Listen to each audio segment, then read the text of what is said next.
বাপের কথা কেউ কয় না, তো আসলে যে বাপটা কিন্তু বেশি কষ্ট করে, এই বাপটার কথা কেউ কয় না।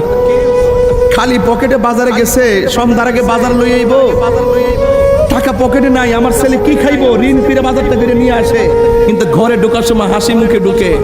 বাপটা কিন্তু খুললে কয় না। আরে বাপে 1200 টাকা বেতন পাইছে, কয়েকটা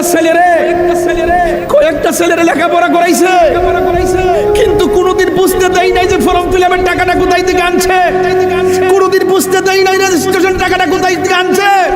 আমার কাছে তো বড় কষ্ট লাগে, ছোট্ট একটা পেটের মধ্যে 2 সন্তানের জায়গা হলো, ছোট্ট একটা পেটের মধ্যে 2 সন্তানের জায়গা হলো, আর তোর লক্ষ টাকার ফ্ল্যাটের ভিতরে, তোর লক্ষ টাকার ফ্ল্যাটের ভিতরে তোর মার জায়গা কই দিতে পারলি না।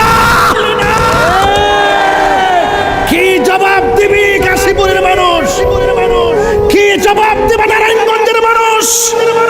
একটা পেটের মধ্যে মা ওয়াহমান আলা ওয়াহমিন কষ্টের পর কষ্ট করে তোরে দিনের পর দিন জায়গা দিল, কিন্তু তোর বিশাল বড় ফ্ল্যাটে মায়ের জায়গা হলো না, মায়ের জায়গা হলো বৃদ্ধাশ্রমে।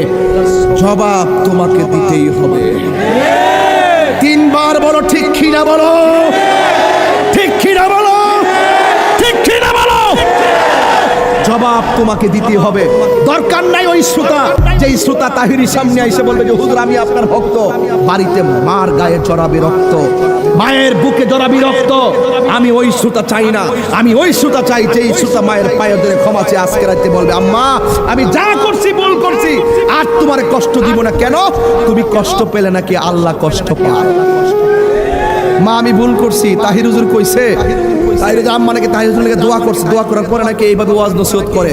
আম্মা ওই দোয়াটা একটু আমার কইরা দাও না, দেখবেন মা চোখের পানি ফালায়া মুচ্ছা কইব ফুত আমার মনে কোনো কষ্ট নাই আব্বা, তুমি ভালো থাকলে আমি ভালো, তুমি ভালো করে চলাফেরা করো।